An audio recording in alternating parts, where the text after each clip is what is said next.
Praise the lord. మన ప్రభువును మన రక్షకుడును అయిన యేసుక్రీస్తు అతి పరిశుద్ధ నామమునకు వేలాది వందనాలు, స్తుతులు, స్తోత్రాలు. దేవుని ప్రియ సంఘమైన మీ అందరికీ కూడా ప్రభువునందు శుభములు, బెరాక బ్లెస్సింగ్స్, బెరాక ఆశీర్వాదములు అనుదిన క్లుప్త వాక్య ధ్యానములకు మిమ్మల్ని ప్రేమపూర్వకంగా ఆహ్వానిస్తున్నాను. ఈరోజు లేఖన భాగము 19వ కీర్తన మొదటి 3 వచనాలు. ఆకాశములు దేవుని మహిమను వివరించుచున్నవి, అంతరిక్షము ఆయన చేతి పనిని ప్రచురపరుచుచున్నది. పగటికి పగలు బోధ చేయుచున్నది, రాత్రికి రాత్రి జ్ఞానము తెలుపుచున్నది. వాటికి భాష లేదు, మాటలు లేవు, వాటి స్వరము వినబడదు. ఇక్కడ ఆకాశము గురించి చెబుతున్నాడు, అంతరిక్షము గురించి చెబుతున్నాడు, పగలు గురించి చెబుతున్నాడు, రాత్రి గురించి చెబుతున్నాడు. ఆకాశము, అంతరిక్షము, పగలు, రాత్రి ఇవి ఏమి చేస్తున్నాయి అంటే, ఆకాశము దేవుడు తన నోటి మాట చేత ఆకాశమును సృష్టించాడు, భూమిని సృష్టించాడు, అంతరిక్షం సమస్తమును ఆయన నోటి మాట చేత సృష్టించాడు. సూర్యుడిని సృష్టించాడు, నక్షత్రాలను సృష్టించాడు, చంద్రుడిని సృష్టించాడు, సకల చరాచర జాతులను మరి జీవరాశులను దేవుడు తన నోటి మాట చేత అవి కలుగును గాక అని పలుకగా అవి కలిగెను అని మనము ఆది కాండంలో మనం చూస్తున్నాం.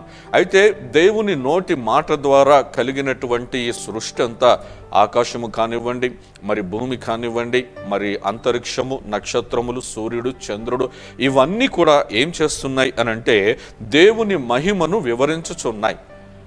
వాటి పని మనకు మరి భౌతికంగా మనమేమనుకుంటున్నాం, సూర్యుడు మనకు ఎండనిస్తున్నాడు, వేడినిస్తున్నాడు, పగలునిస్తున్నాడు, చంద్రుడు రాత్రిపూట వెన్నెలనిస్తున్నాడు, నక్షత్రములు మరి రాత్రిపూట మినుకుమంటూ వెలుగుతూ ఉన్నాయి.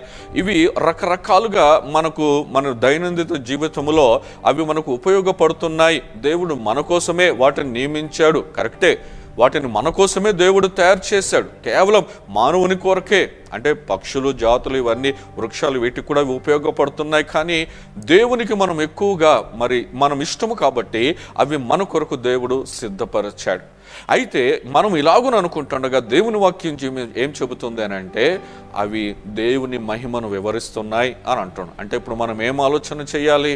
ఆకాశము దేవుని మహిమను వివరిస్తుంది అంటే స్తుతిస్తున్నాయి, అంతరిక్షం ఆయన చేతి పనిని ప్రచురపరుస్తుంది. ఎంత గొప్ప విషయం!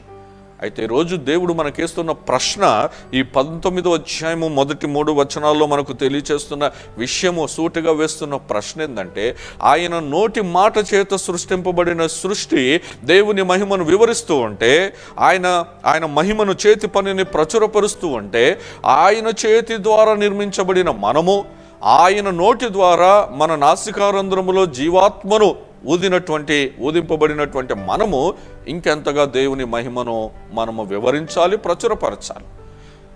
కేవలం కలుగునుగాక అంటే కలిగినటువంటి సృష్టి దేవుని మహిమపరుస్తూ ఉంటే, తాను ఎంతో ఇష్టపడి ప్రేమించి తన స్వహస్తాలతో నేలమంటిని తీసుకుని నరునిగా నిర్మించినటువంటి మనము, ఆయన జీవాత్మ చేత నింపబడినటువంటి మనము ఇంకెంతగా దేవుణ్ణి మనము స్తుతించాలి, కీర్తించాలి, ఘనపరచాలి.